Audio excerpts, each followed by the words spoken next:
Hey guys, it's Christina here. Welcome back to the channel. I am the Carnivore Naturopath, and this is me sharing answering some of the questions that have been sent through to me. So I did a little question sort of thing on Instagram and said, hey, tell me your questions. What are your questions around carnivore? I would love to answer them for you. So some of the questions that I got were ones that I were able to simply quickly answer during that session. But one of the questions that was asked was, do you need to vary the types of meat that you eat, i.e. red, white, seafood, etc., etc.? And so the answer to that question is I really like it when people can, but not everybody can. So for example, there might be multiple different reasons that you come to carnivore. You might come to carnivore because you've got really high food allergies. You might come to carnivore because you've got autoimmune conditions. You might come to carnivore because you want to lose weight. Now, depending on why you come to carnivore and your current health status would be whether you need to vary that meat or not vary that meat. So for example, if you have some severe autoimmune conditions, it actually might be better for you to stick to ruminant animals, so things that have got more than one stomach. So sheep, goats, cows, bison, those types of animals might be better for you to actually consume the meat of those animals versus adding in other ones. Now, if you don't have those issues, then the likelihood is that you don't necessarily need to just stick with beef or lamb, etc. And when you can vary it, I think that gives you a little bit more of a better nutritional profile, in the sense that you have more nutrients that are available to you. So for example, if you're able to eat beef, lamb, bison, kangaroo, all of those types of things, along with some pork, chicken, turkey. And I think what I really want to encourage people to do is to go a little bit outside the norm. So for example, there are a lot of people that are concerned with the hormones that might be in chicken, for example. Now, depending on where you live, depends on whether they're allowed to add hormones to the feed of that chicken. But even if they don't add the hormones to the actual feed of the chicken, they can stimulate an environment by which the animal's own hormones are triggered to make them grow faster and fatter and plumper, which is what happens in humans. If we're stressed, for example, we will grow fatter, plumper, etc., more than the opposite, which is thinner.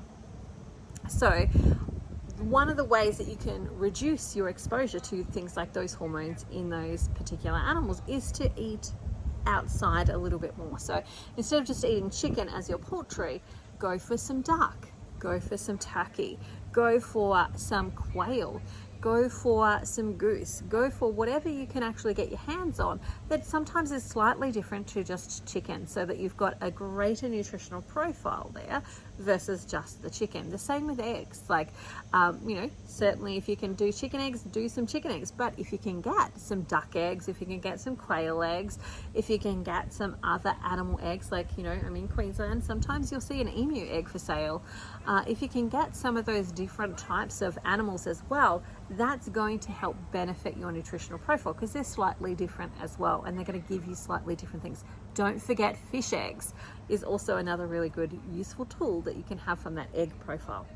And then if you can do some fish, and again, step outside the norm, like move beyond the salmon and the tuna and go into some of the whitefish, do some cod, do some barramundi, do some of the variety that is out there, so that you're expanding your nutritional profile, remembering that each one has its own unique makeup. So for example, oysters are particularly high in zinc, so that's going to be a really good nutritional profile, and adding some of that to your diet is going to be really, really useful.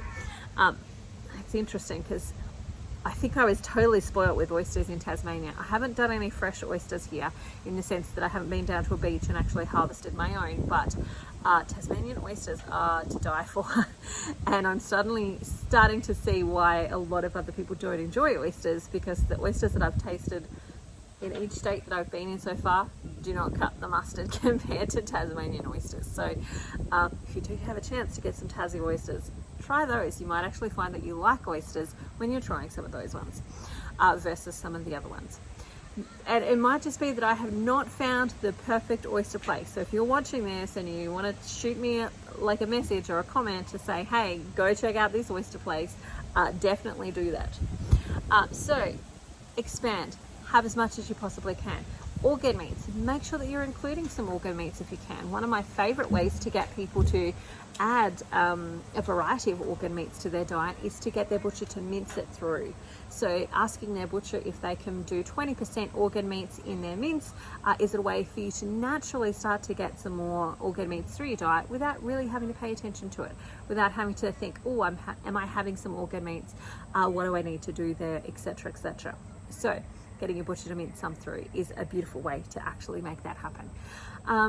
And getting what you can consider eating. So things that the general three that I go for are heart, liver, and kidneys, because that covers quite a good nutritional profile. So heart, for example, is good for calcium and magnesium and potassium. It's got a really good blend of those. Liver is going to be fantastic for your B vitamins, as well as like your liver itself. And kidney is going to be really great for an antihistamine. It helps to lower your histamine levels within your body. So if you've got like lots of things like hay fever, etc., kidney is one of the ones that you want to try and get into your diet. And adding them in, your mincemeat is a really beautiful way to get them into your diet without having to think about it. And then everything else, like try and think outside of the square. If you're somewhere, like again, we're in Queensland right now, I know that there is crocodile and you can buy crocodile. I know that, there are things like emu meat and all sorts of other different animals that are available. Now, try not to be shy about giving them a go, because there's going to be something there that's different to what you're normally having. Now, I know for myself, whenever I eat anything that's really lean, that I have to add some fat to it. So I might do that in the way of sour cream. I might do that in the way of butter. I might do that in the way of cheese. And mixing it up as much as you possibly can be add some variety to your life, but you don't have to. It's not an absolute must, and for some people they can't, especially in the early days. Now, the goal always generally is, in those early days, if you're somebody who can only have beef or lamb, is to expand it over time as your body starts to heal. That's the goal. But that depends on the individual and how long they've been sick and what's been going on for them as to how quickly they are able to do that. So they may be on one type of meat or two types of meat for a period of time, and then the goal is to kind of expand it a little bit. The other question that came through was, is there such a thing as eating too much meat? And now this is a really good question, because I think when people think about the carnivore diet, they think only meat, and actually it's really more about eating fat than it is about eating meat. So, and this is generalistic, so I'm being very generalistic here because it needs to change per person. So for some people they can eat more meat, and other people, or they need to eat more meat, other people they need to eat more fat. Now for me, I'm trying to heal my hormones, and that's part of what I'm actually doing carnivore for, is to heal and rebalance my hormones. Now, in order to heal and rebalance my hormones, we need a lot of fat, because that's what our hormones are made out of. Like 90% of the weight of a hormone is cholesterol. So if I'm not eating it, my body has to make it, and when it has to make it, it's going to add a little bit more stress to it. So I'm going to use up some more of my hormones in order to make those hormones. So cholesterol and fat is a really important part of my diet for me healing my hormones. Now to do that, I want to make my fat content around the 80%. So out of all of the calories, if I'm eating 100 calories, which would be super low, but if, let's say, for an imaginary scenario, I'm eating 100 calories, 80 of those calories should be fat. They should come from the macro fat-ish. Now that is a little bit give and take, because it's just a thing to think about versus a rule you have to follow. And then 20% should be about protein. Now, minimum protein wise, we should be having about 30 grams per meal, approximately. Again, everything is approximate, because you're going to have a different body weight, you're going to have a different body composition, different needs, because your energy output is different as well. But that's just a little bit of a guideline. So every meal should be around 30 grams of protein. Now, if you eat more than that, what will happen is your body will just turn some of that excess protein into things like carbohydrates. So it might make your blood glucose go a little bit higher if blood glucose is an issue for you. And there is such a thing as what they call protein poisoning. What protein poisoning is when you eat really lean meat, and that's all you're really eating. So for example, if you're eating rabbit and your whole diet was just made up of rabbit and kangaroo and wallaby, and there was not a lot of fat on it, then you could get protein poisoning.